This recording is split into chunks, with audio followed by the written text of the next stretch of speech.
Hello everybody, this is doctor Payal Choubey.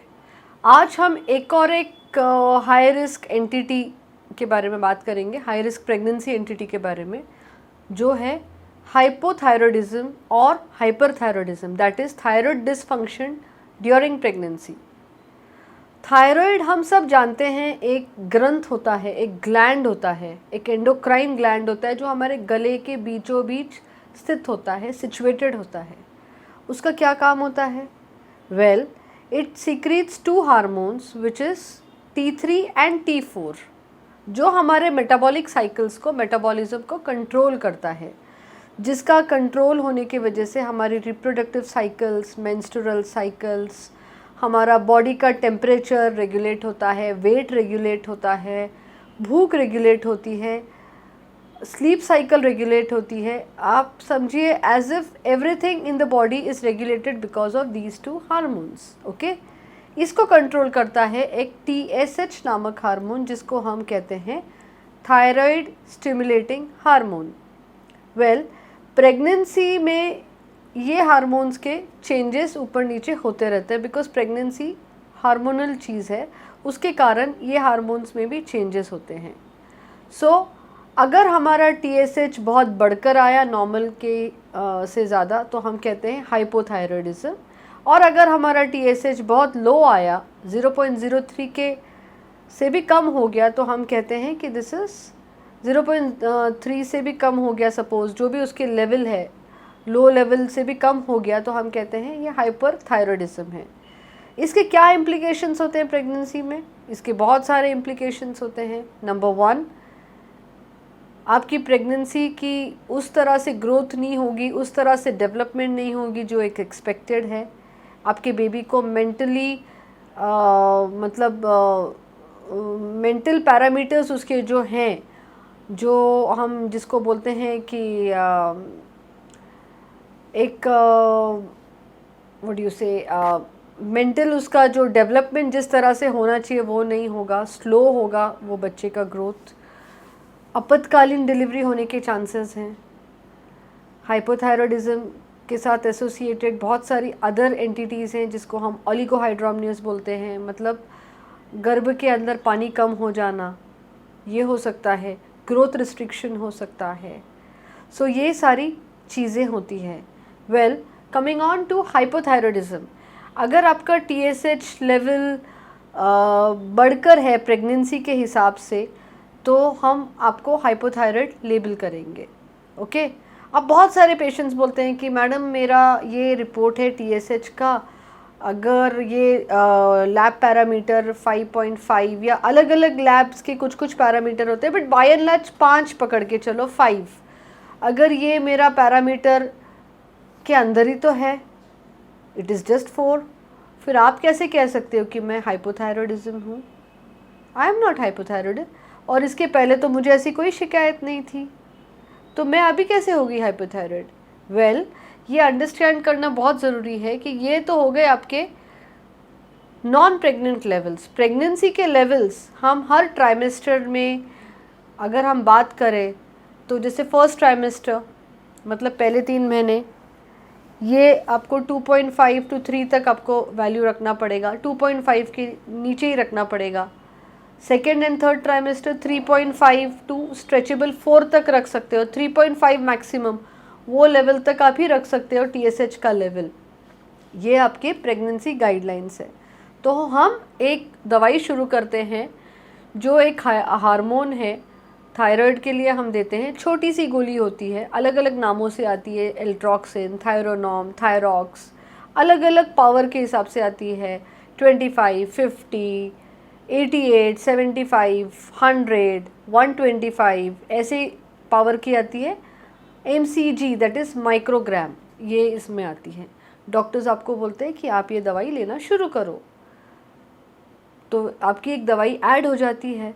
तो वो दवाई आपको लेना है, तो कुछ आपको मैं टिप्स देना चाहूँगी जो कि आपके डॉक्टर्स भी आपको कहेंगे। हम अक्सर हमारे पेशेंट्स को काउंसलिंग करते हैं, सुबह उठने के बाद एम्प्टी स्टमक थायराइड की गोली लेना बहुत ज़्यादा ज़रूरी है। It is not at all recommended कि आप उसको ब्रेकफास्ट के साथ लो या खाने के साथ लो या दिन में कभी भी लो। सो ये आपको सुबह उठने के बाद ही आपको गोली लेना है, एम्प्टी स्टमक, और कम से कम एक आधे से पौन घंटे के बाद आप ब्रेकफास्ट करेंगे। ठीक है, ये तो हो गया tip number 1।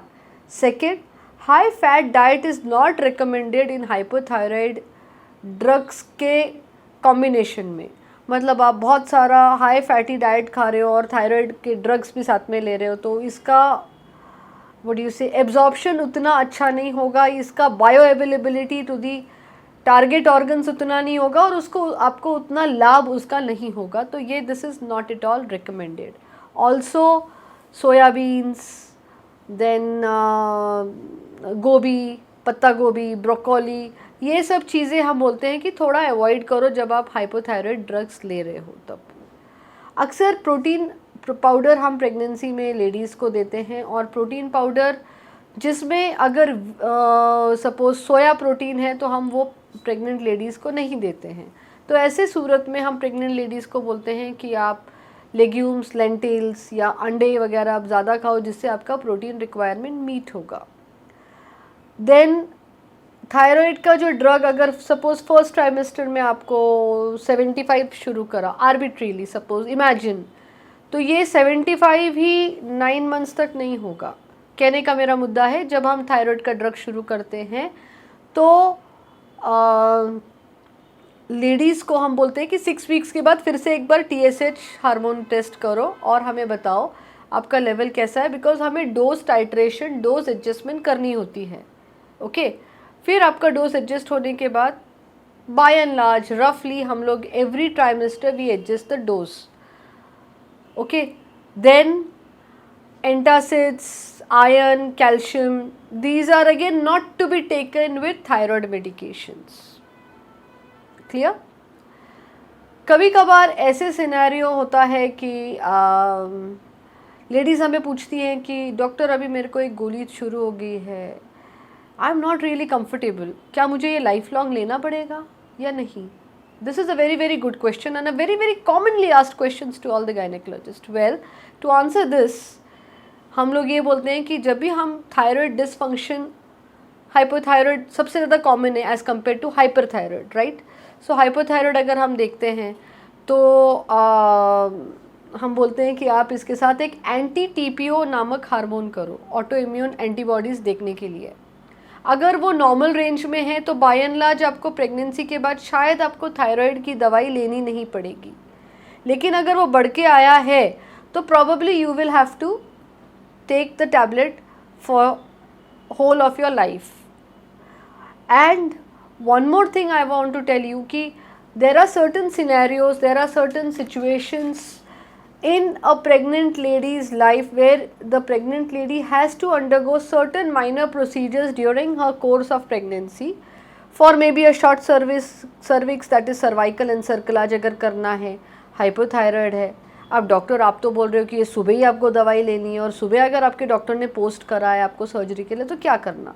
So well, in certain rare scenarios under the supervision of a doctor, if at all you are subjected for a surgery, for an operative procedures, तो रेयर केसेस में हम आपको ये दवाई मे बी थोड़ा early morning उठ के with sip of water दे सकते हैं, या रात को खाना पीना होने के 3-4 घंटे के बाद एक सिप ऑफ वाटर के साथ आप ये गोली ले सकते हो। But this is your doctor's discretion, this is not at all your discretion. Now, बच्चे को थायराइड हो सकता है कि अब मैंने तो दवाई रेगुलरली ली है, यस, इसका स्क्रीनिंग होना भी बहुत ज़रूरी है। तो जब भी कभी डिलीवरी होती है तो 10 दिन के बाद, बेबी जब 10 दिन का हो जाता है तब पीडियाट्रिशियंस रेकमेंड करते हैं कि आप एक बार थायराइड लेवल अपने बच्चे का चेक करो। एंटी TPO आपका नेगेटिव है, आप थायराइड की दवाई ले रहे हो, मैं क्या बाद में भी लूँ या मैं क्या करूँ? This is again a question. So हम बोलते हैं कि 6 वीक्स जो प्यूपेरियम का पीरियड होता है, जिसको प्यूपेरियम बोलते हैं, मतलब 1.25 महीना के बाद एक बार हम TSH लेवल करते हैं, चेक करते हैं, देखते हैं, और हम पता करते हैं कि इसको दवाई की ज़रूरत है या नहीं है। अगर आपका एंटी TPO नेगेटिव है तो बाय एंड लार्ज ये गोली, जैसे मैंने आपको बोला है, ये बंद होने की चांसेस होते हैं। इसके सिम्टम्स क्या हैं? Tiredness, lethargy, weight gain.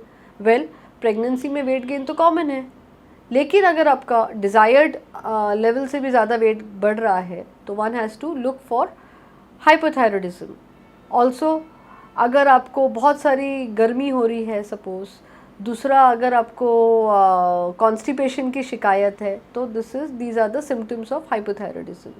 Coming on to hyperthyroidism.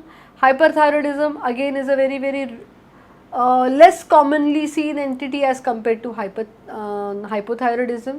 इसमें क्या होता है, आपका TSH लेवल बहुत ज़्यादा कम होता है, इसको भी मेडिसिन से ही मैनेज करा जाता है. डेफिनेटली ये भी एक हाई रिस्क प्रेगनेंसी है. इसमें जो हाइपोथायरॉयडिज्म में होता है उसके एकदम अपोजिट. सो क्या होगा, वेट लूज़ होगा, वेट एकदम आपका कम होने लगेगा, स्लीप डिस्टर्बेंसेस होंगे. सो ये चीज़ें सब मैनेज करनी पड़ती है. देखिए, ये सारी जो मेटाबॉलिक डिसऑर्डर्स हैं, इसको मल्टी स्पेशलिटी अप्रोच लगता है. इसको एक एंडोक्रिनोलॉजिस्ट का भी रोल है, इसमें एक गायनेकोलॉजिस्ट का भी रोल है. और ये जो एंटिटी है, again this is treated medically. Okay, so this was it for thyroid dysfunction in pregnancy. Thank you. Please do like, share and subscribe my YouTube channel for more informative videos. Thank you.